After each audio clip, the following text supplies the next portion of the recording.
Somos Neuma Multimedia, proclamando la palabra de Jesucristo, dando a conocer el mensaje de esperanza a cada familia, llevando el evangelio de salvación a cada rincón del planeta, enviando hasta tus oídos predicaciones, alabanzas y estudios que edificarán tu vida. Somos Neuma Multimedia.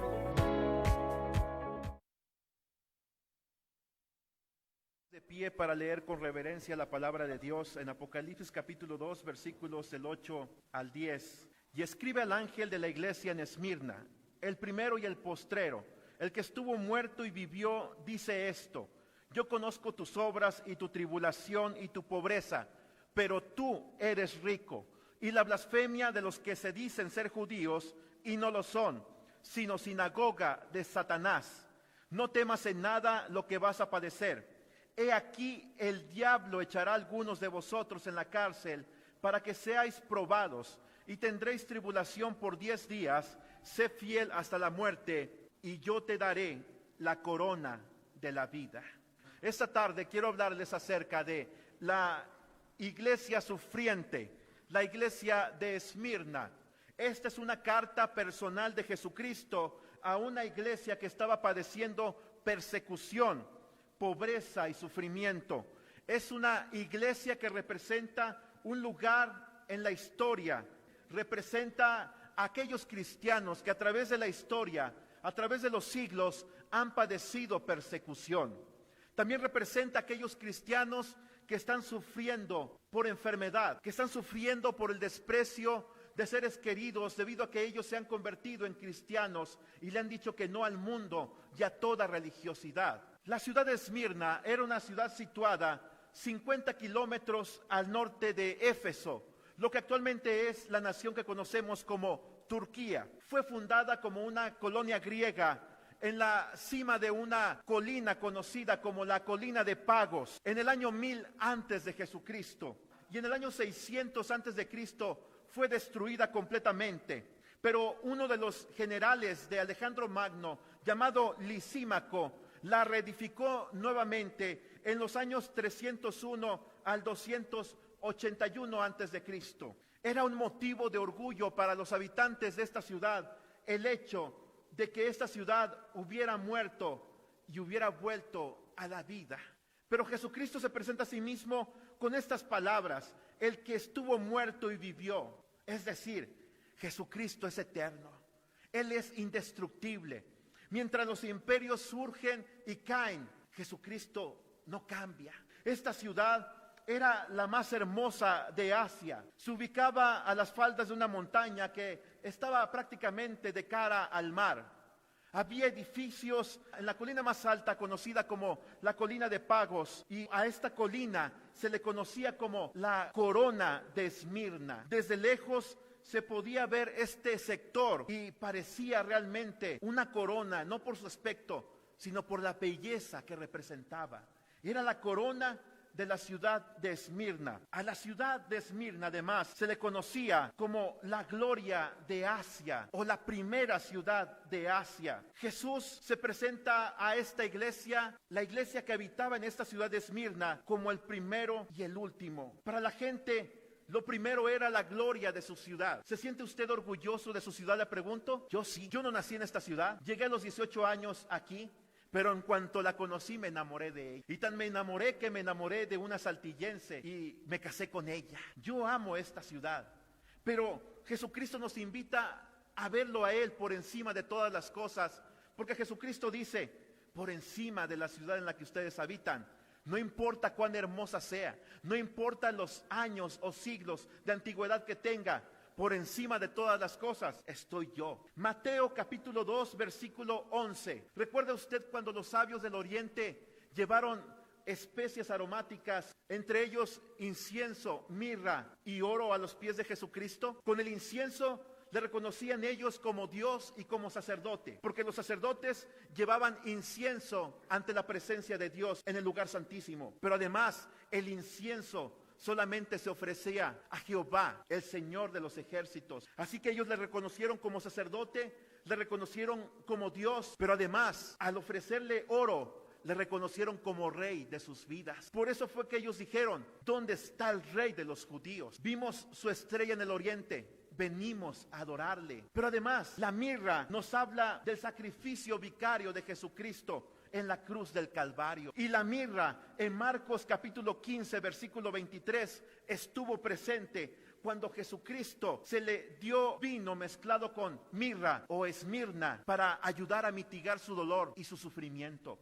Estuvo en su nacimiento, estuvo en la cruz, pero además en Juan 19:39 se habla de José de Arimatea. Este hombre, que era un hombre generoso, un hombre justo, ordenó que bajaran el cuerpo de Jesucristo y fue envuelto este cuerpo con lienzos, y entre sus pliegues se colocó algo así como 100 libras de especies y mirra. La palabra mirra es muy parecida a la palabra esmirna. Prácticamente son sinónimos. Mirra es una manera de decir esmirna. Era una sustancia utilizada para embalsamar muertos y era utilizada como anestésico. Esta fue una de las razones por las cuales los judíos fueron a vivir a esta ciudad. Era una ciudad en la que la mirra era un elemento principal. De ahí se distribuía a otras partes del imperio. Pero además, la mirra servía para embalsamar cadáveres. Así que usted se imaginará que era toda una industria lo que se practicaba en este lugar. Isaías capítulo 60, versículo 6. Hay un pasaje en el cual también se relaciona a Jesucristo con la mirra, o más bien con la ausencia de esta especie aromática. Multitud de camellos te cubrirá, dromedarios de Madián y de Efa traerán oro e incienso y publicarán alabanzas a Jehová. El profeta habla de la futura gloria de la ciudad de Sión, la ciudad de Jerusalén, durante el reino milenial de Jesucristo, cuando Jesucristo reinará literalmente aquí en la tierra y tendrá como cabeza o como capital de su reino a la ciudad de Jerusalén. Es un pasaje profético, Isaías 60, versículo 6. Y fíjese que hay dos elementos que estuvieron en la primera venida de Jesucristo: oro e incienso, pero falta la mirra, porque Jesucristo en su segunda venida no vendrá o no estará relacionado en ningún lugar, en ninguna manera, con el sufrimiento. Él no vendrá a morir nuevamente en la cruz del Calvario, porque Él ya lo hizo hace 2000 años. Él vendrá a reinar, Él vendrá para ser reconocido como Dios, oro e incienso, pero no vendrá con relación al sufrimiento. Él ya fue el siervo sufriente en la cruz del Calvario. Él ya padeció sufrimiento por nosotros, pero en su segunda venida la mirra no tendrá nada que ver con Él. ¿Cómo es que se producía la mirra? Se fabricaba al triturar las ramas de un árbol que contenía una resina, que era una resina aromática. Los creyentes de Esmirna también estaban siendo triturados por la tribulación y el sufrimiento. Y esa resina que simboliza lo mejor de nosotros cuando estamos sufriendo, es lo que Jesucristo lo simboliza con la mirra. En esta carta no se dice nada negativo con respecto a esta iglesia. La otra iglesia de la cual no se dice nada negativo, en la cual no se halla ninguna mancha, es Filadelfia. Ambas iglesias no reciben un solo reproche. Esto indica que Jesucristo estaba satisfecho con la reacción de estas personas ante el sufrimiento. Yo le pregunto a usted, ¿cómo reacciona ante el sufrimiento? A veces nos quejamos del pastor, nos quejamos de los ancianos, nos quejamos de aquella persona que nos hizo algún mal o que nos está afectando nuestra salud. Nos quejamos de nuestros jefes en el trabajo, nos quejamos de nuestros amigos y en última instancia a veces nos quejamos de Dios. Pero cuando usted reacciona de una manera sorprendente ante el sufrimiento, el ideal del mundo es que cuando estás sufriendo te quejes, busques una respuesta, encuentres culpables. Pero el ideal de Dios es que cuando estás sufriendo confíes en Él con todas tus fuerzas. Que aunque no tengas la respuesta, digas: Señor, yo sé que estoy haciendo lo correcto. Y yo sé que tú estás también haciendo lo correcto.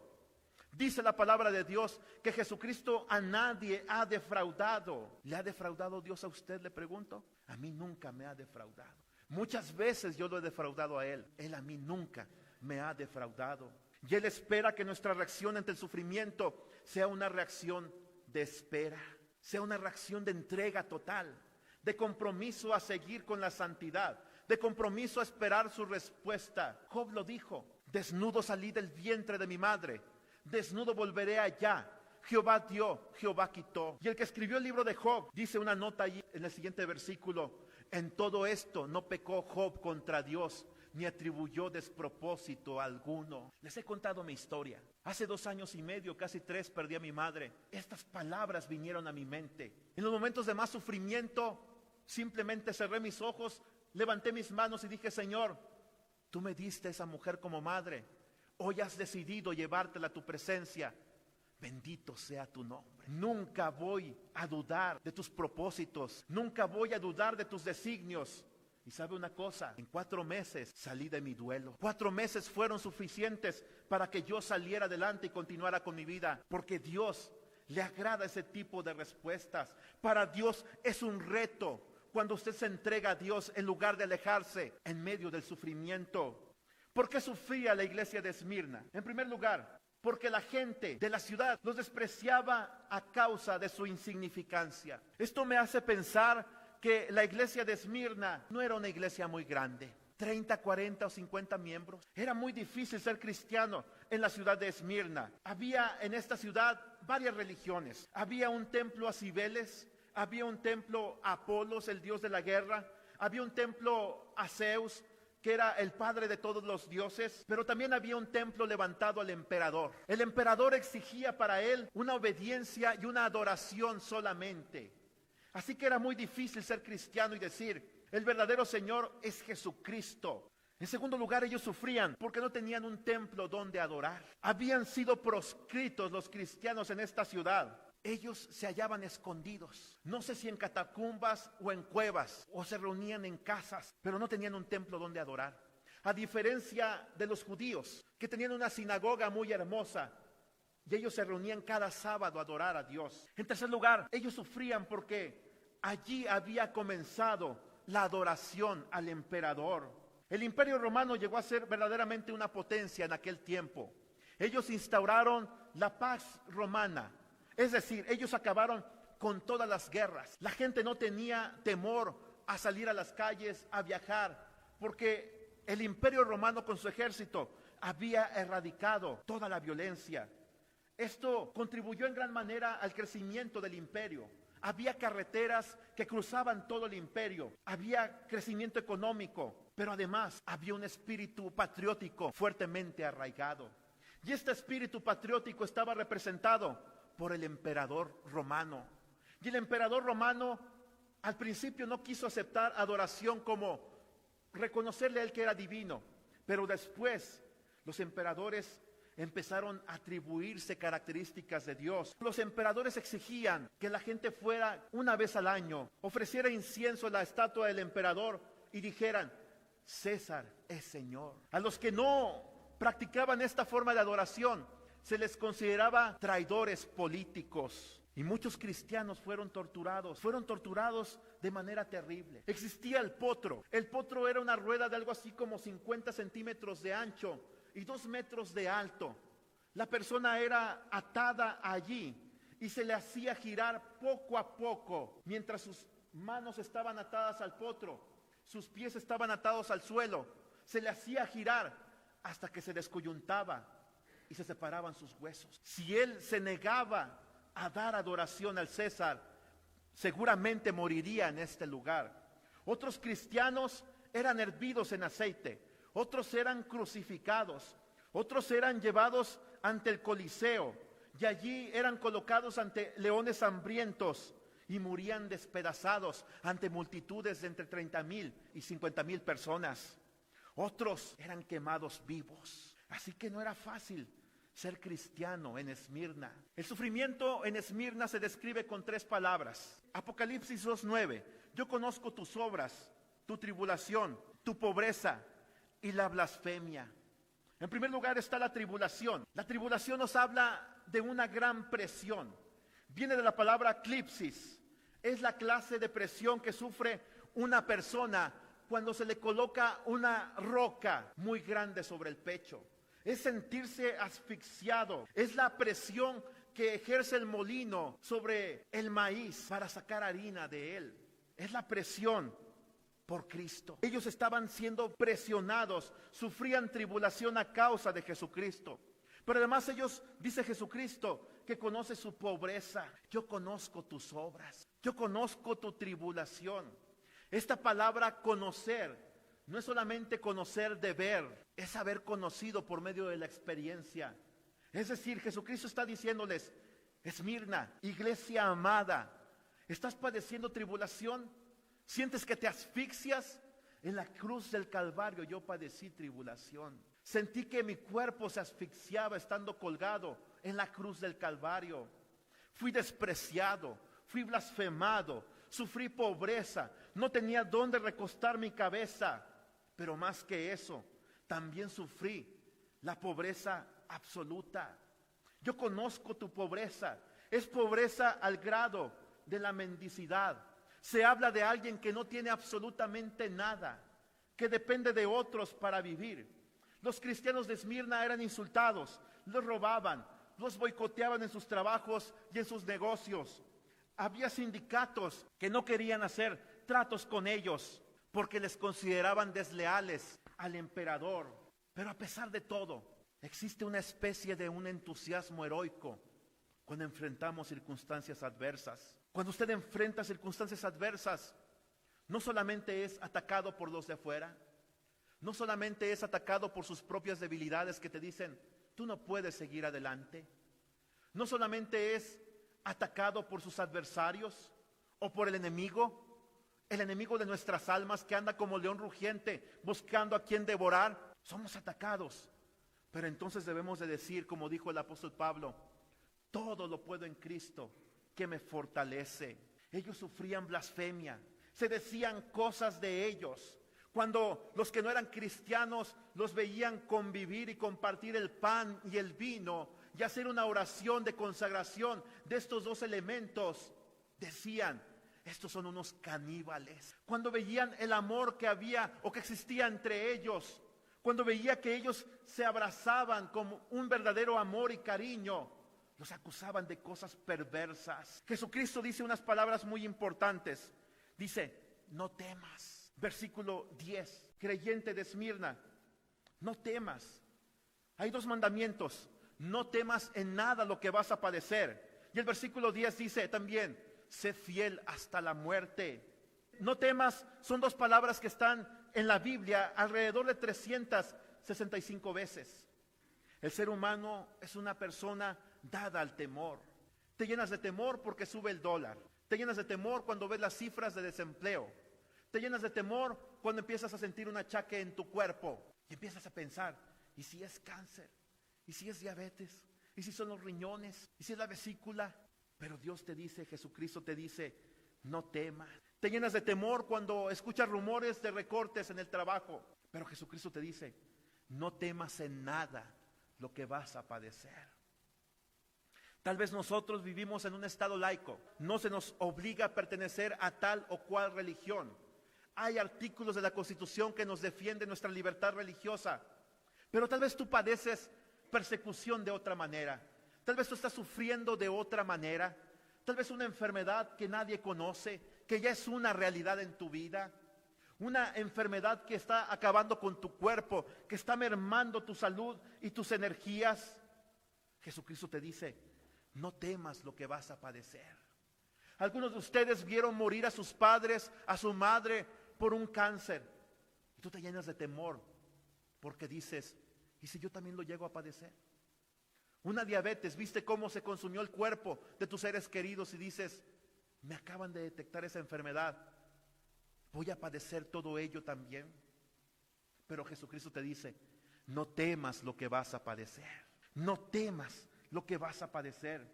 Pero además Jesucristo dice: sé fiel hasta la muerte. Esto se explica de dos maneras. Jesucristo le decía a su iglesia: sé fiel, aunque esta tribulación tal vez te llegue a matar. Pero además Él dice: sé fiel durante todos los días de tu vida hasta que finalmente te mueras. Quiere decir lo mismo. Simplemente sigue manteniéndote fiel. No desfallezcas a pesar de las circunstancias. A veces cuando la presión aumenta, lo más fácil es escapar. Cuando hay problemas al interior de la iglesia, hay gente que dice, me voy a ir a otra iglesia. Dios te dice, no temas, sé fiel hasta la muerte. Jesucristo te dice, yo te quiero en esta iglesia. A esta iglesia te llamé. No temas, aunque veas las cosas difíciles. Cuando hay persecución de los adversarios, Él te dice, no temas. Hay gente que busca la salida fácil, pero Él dice, no temas, solamente sé fiel. Es que entre el sufrimiento y la gloria, hermanos, debemos de entender que existe una palabra, perseverancia. Muchas veces queremos la gloria, queremos el reconocimiento, queremos los primeros lugares, pero muchas veces no sabemos perseverar.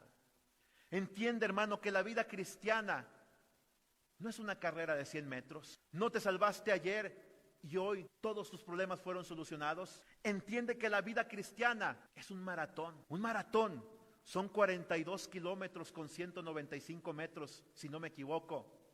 Pero es un maratón con obstáculos. Va a haber problemas, va a haber caídas, va a haber retos que enfrentar, va a haber gigantes que derrumbar en la vida cristiana. Pero Jesucristo te dice simplemente, sé fiel hasta la muerte. Aquí no gana el que llega primero, gana el que simplemente llega. Jesucristo da 5 afirmaciones a esta iglesia para no temer y ser fieles. En primer lugar, hermanos, usted debe de entender que la reputación de Jesucristo es más importante que el reconocimiento del mundo. Existen amas de casa que se desaniman y se desalientan porque no son conocidas o no son reconocidas en su casa. Lavan, trapean, limpian las camas, atienden a la familia. El esposo se va al trabajo, llega en la noche y apenas habla con ella. Los hijos igualmente crecen y van a la escuela. Y hay amas de casa que se sienten demasiado solas. Pero déjame decirte que el reconocimiento de Jesucristo es mejor que el reconocimiento que te puede dar el mundo. Cuando haces algo para Jesucristo, hermano, allá donde nadie te ve, limpiar baños, y no porque tengas un cargo en la iglesia, que qué bueno que hay diáconos, y es un cargo que se ha delegado y está en la Escritura, pero todos somos llamados a servir. Allá cuando levantas un papel que está tirado, allá cuando das una moneda a un desvalido, donde nadie te ve, es más importante que Jesucristo te vea. Muchas veces he de reconocer que cuando era joven me desanimé porque no se reconocía mi trabajo. Una vez en nuestra iglesia, recuerdo que hubo una campaña. Vinieron unos hermanos de Estados Unidos, se hizo una campaña para niños, para adultos igualmente. Y durante todos esos días yo cargué garrafones de agua. Pero tenía que recorrer casi 1 kilómetro para ir a comprar el garrafón. Y no eran garrafones como los de hoy, de plástico. Incluso ya sé que hay garrafones para mujeres de 9 litros solamente. Eran garrafones de vidrio que uno tenía que cargar en su lomo. Y recuerdo que nadie me reconoció eso que hice. Finalmente, el último día de campaña, se dieron reconocimientos a todos. Las maestras que atendieron a los niños, a los jóvenes que vinieron de una nación extranjera para predicar el evangelio, a los predicadores, a los sugieres. Y de mí nadie se acordó. Y yo me desanimé, pero con el tiempo he aprendido que lo que uno hace, lo hace para Jesucristo. Que uno no debe de anhelar ningún reconocimiento, que es bueno reconocer a otros. Es bueno reconocer el liderazgo de otros, el servicio y el trabajo de otros. Incluso no es malo hacerlo públicamente. Lo más importante es que te reconozca Jesucristo. El reconocimiento de Jesucristo es más importante que el reconocimiento que el hombre te pueda dar. Segundo lugar, las riquezas de Jesucristo son más importantes que las riquezas que el mundo te pueda dar. Aquí en Apocalipsis capítulo 2 dice, yo conozco tu pobreza, versículo 9, conozco tu tribulación y tu pobreza. Y luego viene entre paréntesis, pero tú eres rico. Les quiero preguntar, y no me contesten, no quiero escuchar cantidades. ¿Cuánto gana usted en su trabajo? Algunos son solamente obreros, otros trabajan en dependencias gubernamentales. Algunos tienen deudas muy grandes, están pagando una casa, una hipoteca. Y a veces sientes que no alcanza el presupuesto. Muchos de aquí no podríamos considerarnos ricos. Jesucristo dice, yo conozco tu pobreza. Yo sé que a veces no alcanza para lo suficiente, pero te dice algo importante entre paréntesis. Pero tú eres rico. A mis ojos, tú eres rico. ¿Por qué? Porque yo te he enriquecido. Porque yo siendo rico me hice pobre para enriquecerte con todas mis riquezas celestiales. Llegará un día, si es que Cristo no viene por su iglesia, pero llegará un día, y si es que nosotros tenemos que partir a su presencia, en que andaremos por las calles de oro, levantando polvo, polvo de oro. Llegará un día en que tendremos una mansión celestial. Hay un canto muy hermoso que a mí me gusta mucho cantar en los funerales, que dice de esta manera: aunque en esta vida no tenga riquezas, sé que allá en la gloria tengo mi mansión. ¿Cuál alma perdida entre la pobreza de mi Jesucristo tuvo compasión? Más allá del sol, más allá del sol, yo tengo un hogar, hogar, bello hogar, más allá del sol. Tal vez no tenemos mansiones o casas lujosas, hermano, pero lo más importante es que Jesucristo dice: tú eres rico, si tú has creído en mí, me has entregado tu vida, tú eres rico. Un día unos bromistas se metieron a un centro comercial o a un mall y durante la noche se dedicaron a cambiar los precios de las etiquetas. Así que imagine usted cuál sería la sorpresa al día siguiente, cuando usted podía comprar una lancha de 3 metros de largo por solamente $15. Y cuando un bat para béisbol costaba algo así como $500. Esto nos habla en gran manera de cómo es que la gente ve las cosas el día de hoy. La gente te juzga por su apariencia. La gente te juzga por lo que ve en ti.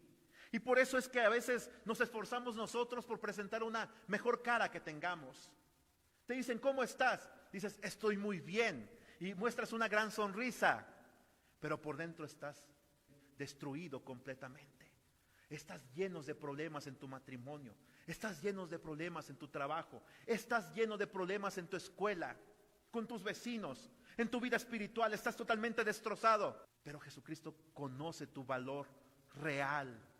Él conoce cuánto vales verdaderamente. ¿Sabes cuánto vales?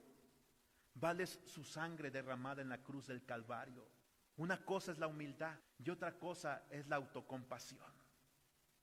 Hay gente que maneja su vida con una bandera de lástima, tratando de llamar la atención de los demás. Pero nosotros tenemos un gran valor ante Dios, ante sus ojos. Usted no vale $500, usted no vale $7, usted vale la sangre derramada por Jesucristo en la cruz del Calvario.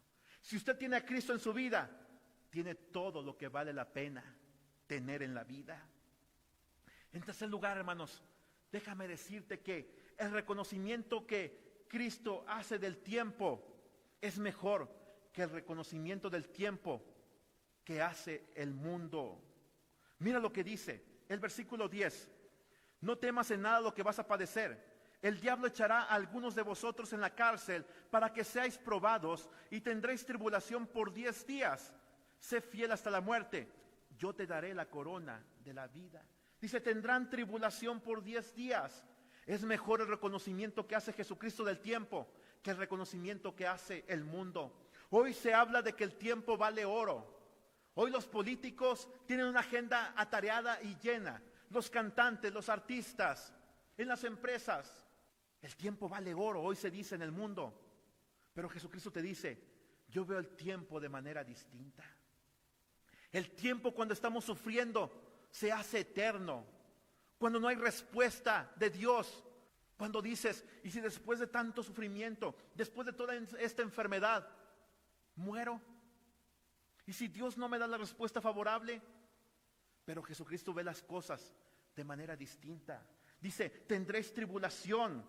El diablo echará a algunos de vosotros a la cárcel para que seáis probados. Jesucristo permitió que su iglesia fuera perseguida, fuera tribulada, aún por el mismo Satanás. ¿A qué se refiere con estos 10 días de los que está hablando Jesucristo? Se habla de 10 persecuciones que la iglesia sufrió en un largo periodo de tiempo.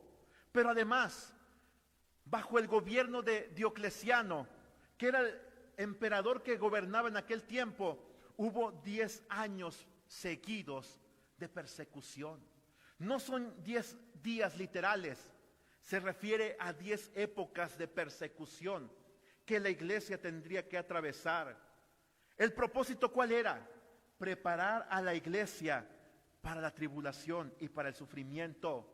A pesar de todo, Jesucristo dice, sean 10 años, sean 100, sean 1000, va a ser un breve periodo de tiempo, porque Jesucristo es eterno. Él es el primero y el último. El tiempo para Él es como una gota que cae de un balde o como una gota que sale del océano. Para Él el tiempo es prácticamente nada. El momento y la eternidad están en contraste. Mira lo que dice Jesucristo: sé fiel hasta la muerte y yo te daré la corona de la vida. Cuando habla de vida, no habla simplemente de decir, si tú estás dispuesto a sufrir, vas a vivir 50 años más. Jesucristo está diciendo, si estás dispuesto a sufrir, te voy a dar vida eterna. Es vida a otro nivel, es calidad de vida. Es el hecho de que tú puedas entender de que a pesar del sufrimiento, tú puedes salir adelante. Las circunstancias que hay a tu alrededor no te van a destruir. Tú vas a salir adelante. Un hombre en Rusia fue perseguido debido a sus ideas políticas. Fue llevado cautivo a un campo de concentración en Siberia. Y estando en ese lugar, dice que él sufrió todo tipo de padecimientos. Lo bañaban con agua helada, lo dejaban en las noches con apenas una poca de ropa. Y el propósito de las autoridades era que él delatara a aquellos que estaban junto con él, porque le estaban acusando de ser un traidor a la patria.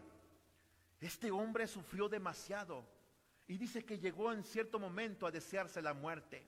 Un día había simplemente unos guardias, porque ni siquiera había una cerca, porque había una inmensidad de bosque y de nieve que atravesar, así que no había ningún temor a que se escaparan los presos. Salió de su barraca y simplemente empezó a andar, empezó a caminar. Los guardias empezaron a gritarle y él dijo, ya sea que muera en este frío terrible, ya sea que ellos atraviesen mi corazón con una bala, yo ya no deseo vivir, yo quiero morir. De pronto un hombre salió de una barraca también y llegó hasta él y lo detuvo, y sin decir una sola palabra, escribió en el piso una sola frase: Jesucristo está contigo. Dice, yo había sido toda mi vida un ateo. Yo no había creído nunca en Dios. Yo no quería saber nada de Jesucristo. Dice, pero esas palabras llegaron en el preciso momento a mi vida. Cuando estaba a punto de desfallecer, cuando estaba a punto de darme por vencido, Jesucristo llegó a mi vida. Este hombre regresó a las barracas. Y una semana después, al no haber pruebas contra él, lo dejaron libre. No importa cuán difícil tú veas las circunstancias en tu vida, entiende, Jesucristo no tarda en responder. Él tiene una perspectiva diferente del tiempo a la que nosotros tenemos, a la que el mundo tiene. Aquellos que te están afligiendo podrán decir, está a punto de desfallecer. Satanás podrá decir, lo tengo en mis manos, pronto va a caer, pronto va a negar la fe.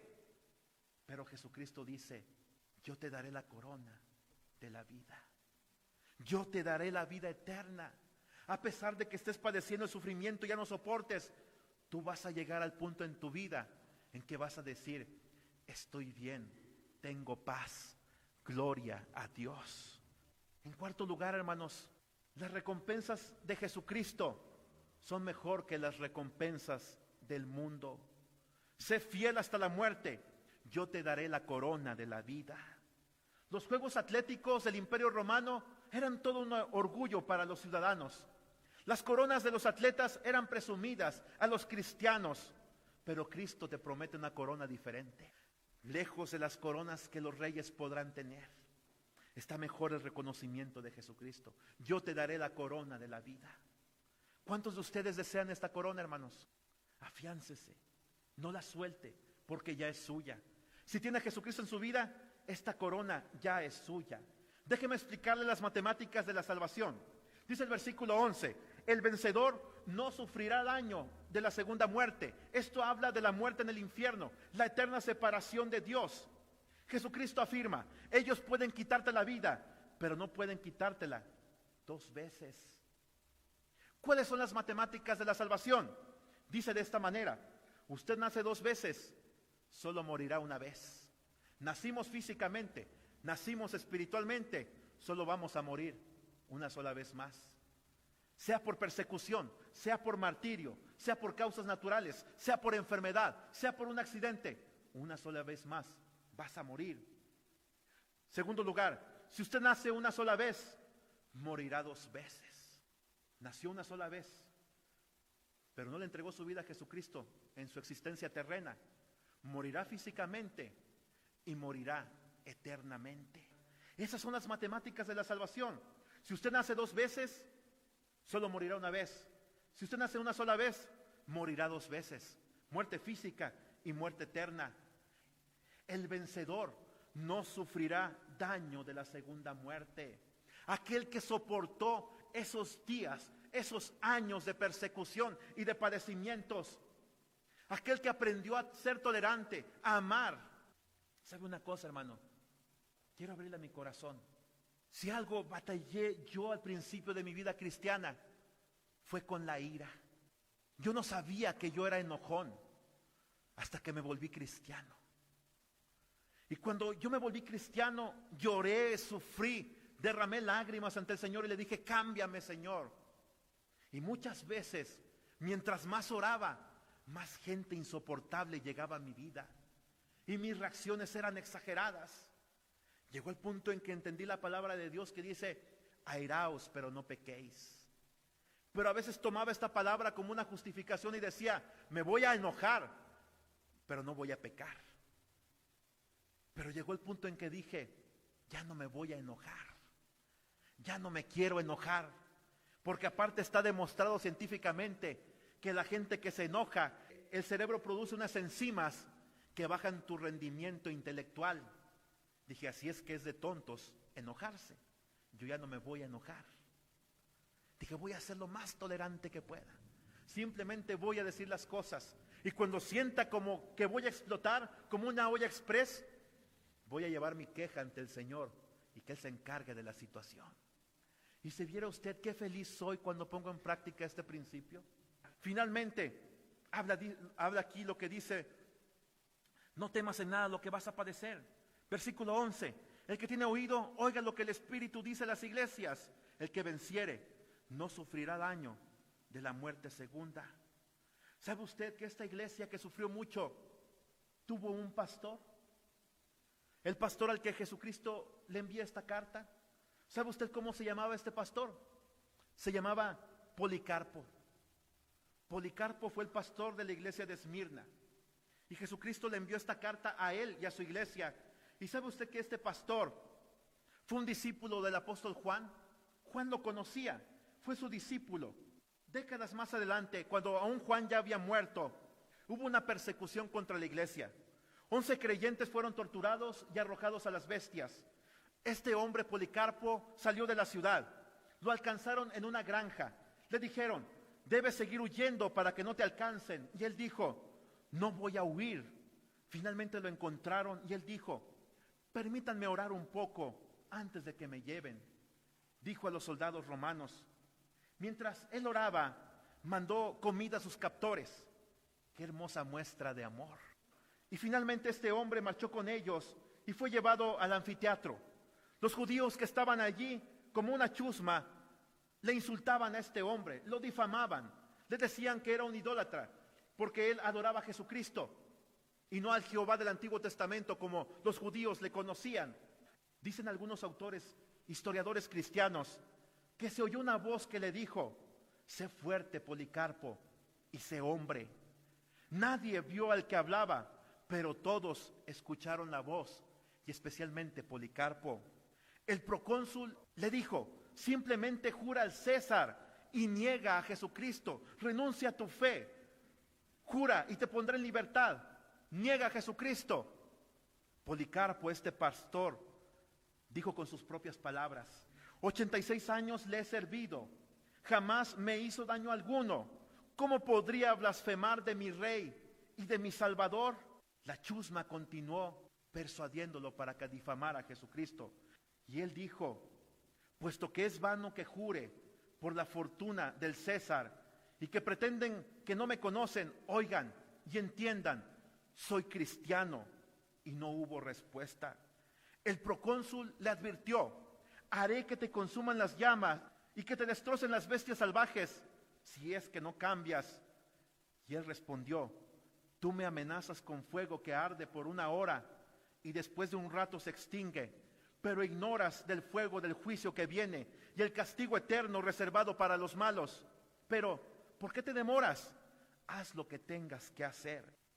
Aunque era contra la ley judía levantar leña, ellos, los judíos, empezaron a levantar leña y la acumularon alrededor del cuerpo de este hombre.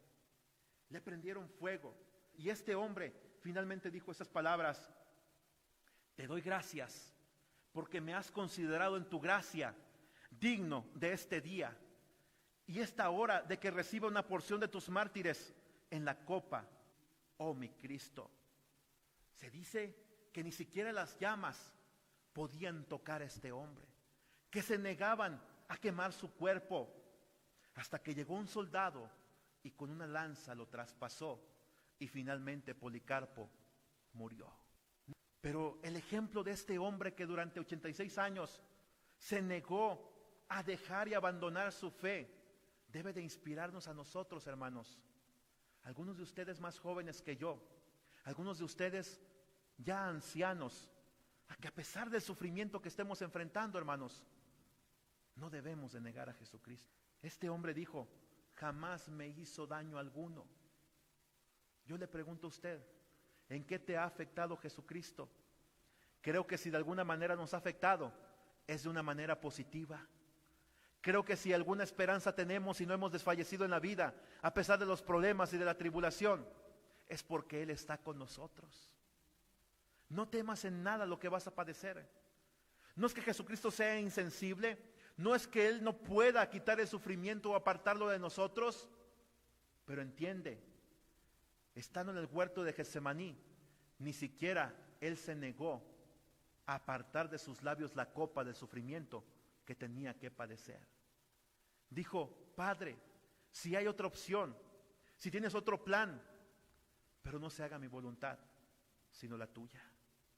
Cuando me sujeto a la voluntad de Dios, Dios está dispuesto a bendecirme y a sacarme en su momento y en su tiempo de esta tribulación. Hay algunos de ustedes, hermanos, que han sufrido en el pasado la muerte de un ser querido, una enfermedad de un padre, de una madre, de un hermano. Otros lo están viendo en este momento. Algunos han visto cómo los cuerpos de sus hijos se han consumido por la enfermedad. Otros han perdido su trabajo y ha llegado el punto en su vida en que la alacena está vacía. Pero déjame decirte una cosa: Dios nunca nos abandona. Aun cuando la alacena esté vacía, he aprendido en las palabras del apóstol Pablo que en todo debemos de estar agradecidos y satisfechos. Si comemos es por Cristo y si no comemos es para gloria de Él. Dios nunca nos ha fallado. El que en Él cree nunca será defraudado, dice la Escritura. Así que agradezcamos a Dios porque Él está con nosotros, hermano. Él nos guiará más allá de la muerte, dice la Escritura. Cerremos nuestros ojos. Padre, en nombre de Jesucristo, sé que tal vez esta palabra no es para todos este día, Señor, pero lo que yo sí entiendo es que el sufrimiento tarde o temprano llegará a nuestras vidas. Algunos ya lo hemos superado, Señor, y al recibir el consuelo tuyo nos hemos constituido en ministros de consolación para otros, Señor. Que mis hermanos puedan comprender que comprendemos su sufrimiento, pero que más que nosotros estás tú. Tú dices: yo conozco, y eso significa que tú también lo has atravesado. En el huerto de Getsemaní, en ese huerto de olivos, tú fuiste triturado, Señor, pero de ti nunca salió una queja, mucho menos una mala palabra. En ti no hubo un mal pensamiento. Y tú nos enseñas a actuar de la mejor manera. ¿Cómo reacciono yo ante el sufrimiento? ¿Me quejo de ti? ¿Me quejo de otros? ¿Me quejo de los doctores que tal vez su inteligencia y sabiduría se vio limitada y no pudieron actuar más allá? Y tal vez ese ser querido murió. Señor, lo mejor de todo es reconocer que tú ves las cosas de manera distinta. Para nosotros la muerte es un enemigo, pero para ti este enemigo ya ha sido destrozado, ya ha sido destruido. Tú mataste a la muerte cuando resucitaste hace 2000 años, Señor. Tú estás a la diestra del Padre e intercedes por nosotros. Algunos podremos pasar por problemas económicos, pero tú dices, tú eres rico, yo te he enriquecido. Mira todo lo que tienes. Tienes el descanso que la mejor almohada del mundo no puede proveer. Tienes la paz que ni siquiera las Naciones Unidas han podido lograr. Tienes la tranquilidad, la certeza de que el día de mañana estarás en la patria celestial. Esas son riquezas invaluables que yo no quiero abandonar. Esas son riquezas que seguramente mis hermanos tampoco quieren dejar, Señor. Ayúdanos, Señor, a actuar con sabiduría. Que si te hemos fallado en medio de la tribulación, perdónanos, Señor.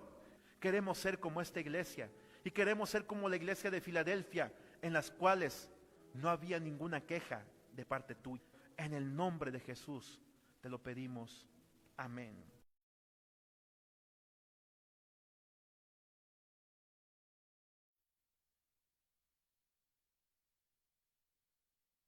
¿Te sientes perdido en la oscuridad? ¿La incertidumbre te consume? Recuerda que hay una luz que brilla en la noche más oscura. La Biblia dice, la esperanza no defrauda. Dios es fiel y siempre cumplirá sus promesas. No pierdas la fe. La esperanza en Dios es la fuerza que te hará avanzar hacia un futuro brillante. Proyecto Esperanza de Vida y Salvación, Neuma Multimedia, transmitiendo esperanza y fe en Jesucristo.